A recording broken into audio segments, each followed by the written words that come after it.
Ya, udah kasus menarik nih. Emang kasus apa? Nih, kamu lihat. Aku udah bikin salinannya. Emang yakin kasus ini bisa bikin publik kita keren? Memang kasus lama sih, tapi banyak yang nggak ngulas. Dan orang-orang pasti masih penasaran kenapa kan?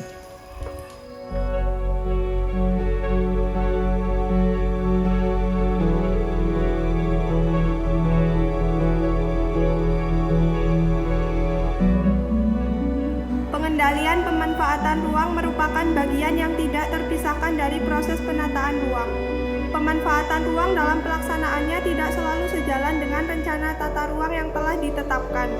Ketidaksesuaian atau pelanggaran tersebut disebabkan oleh beberapa faktor, di antaranya tekanan perkembangan pasar terhadap ruang, belum jelasnya mekanisme pengendalian, dan lemahnya penegakan hukum.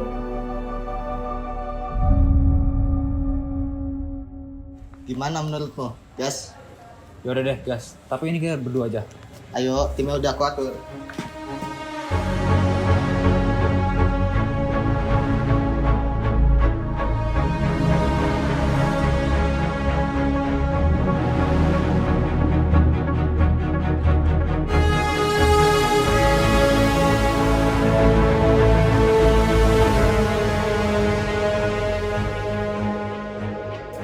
Bentar, kamu percaya sama tim ini?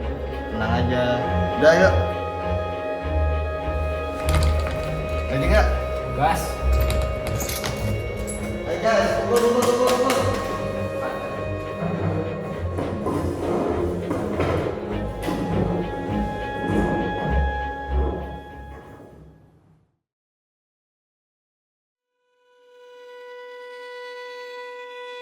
Jadi kita mau bahas tentang pengendalian pemanfaatan ruang. Ada yang mau jelasin? Nah, kebetulan banget. Dulu aku sama Mbak Shirley suka dengan mata kuliah Metopen, Studio, dan pengendalian pemanfaatan ruang yang akan kita bahas. Bener banget, kami sering habisin waktu lebih lama di kelas, sampai kelas kosong. Dan si Raffi inilah yang ngajarin kami.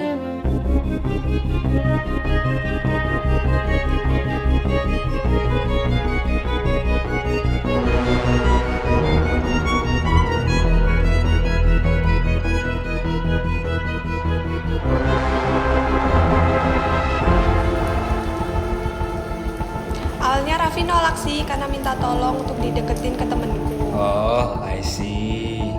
Jadi, kamu masih mikirin dia, Vi? Wah, buset. Ini udah out of topic nih.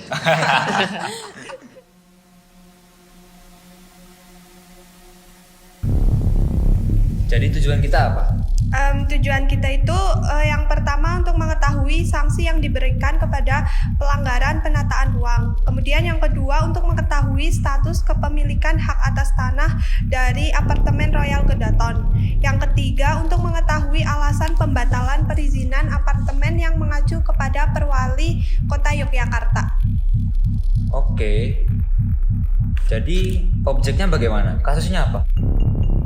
Oke, jadi objek kita tentunya Royal Kedaton dengan kasusnya tentang rencana pembangunan apartemen Royal Kedaton. Ternyata tidak sesuai dengan RDTR Kota Yogyakarta. Oke, jadi apa yang terjadi? Sebagai warga yang rumahnya dekat dengan lahan yang dimaksud itu, ya, sejak awal saya tahu bahwa rumah itu dulu adalah milik seseorang. Ya, kemudian orang itu mempunyai putra kalau tidak salah 7 orang. Sehingga pada proses berikutnya kami tahu bahwa rumah itu mau dijual dengan ahli waris yang saya tahu sekitar 7 orang daripada pemiliknya yang asli dari lahan tersebut.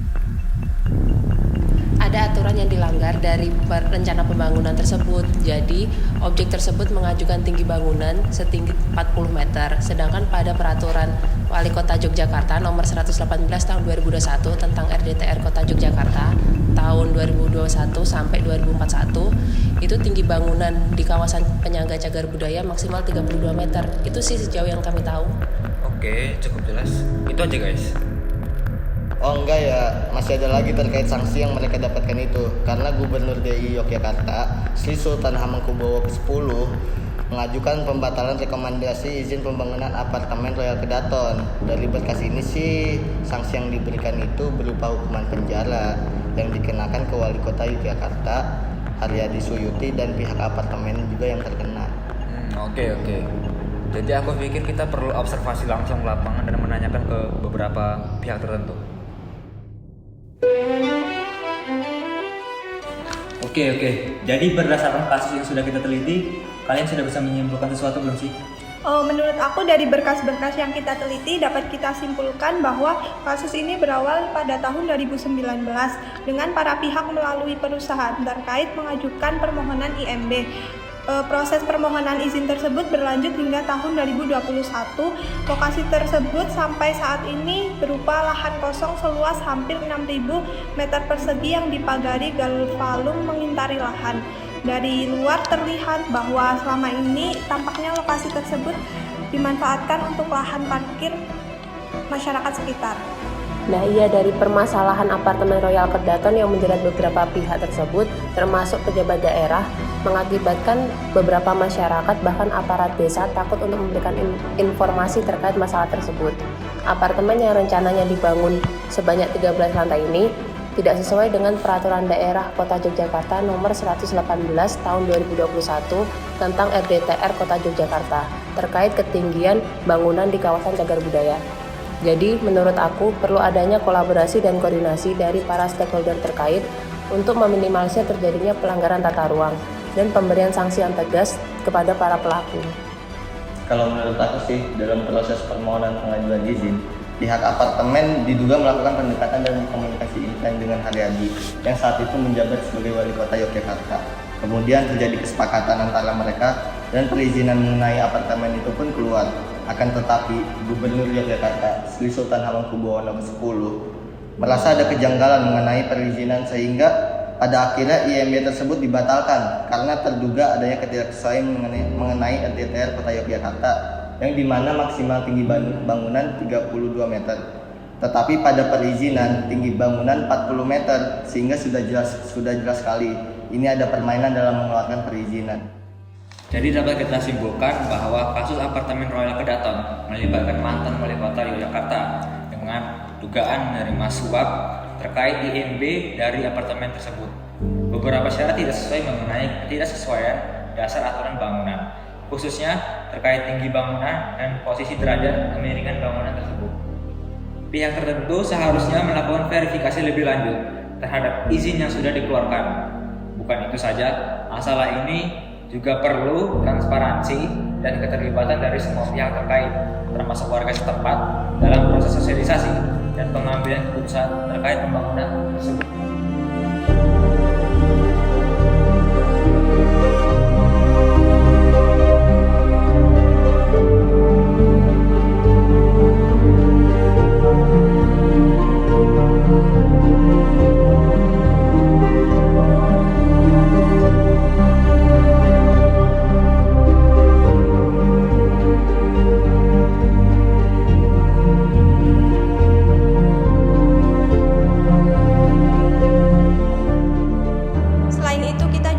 Berhati-hati dalam penelitian kasus, khususnya kasus yang sangat sensitif seperti yang kami teliti.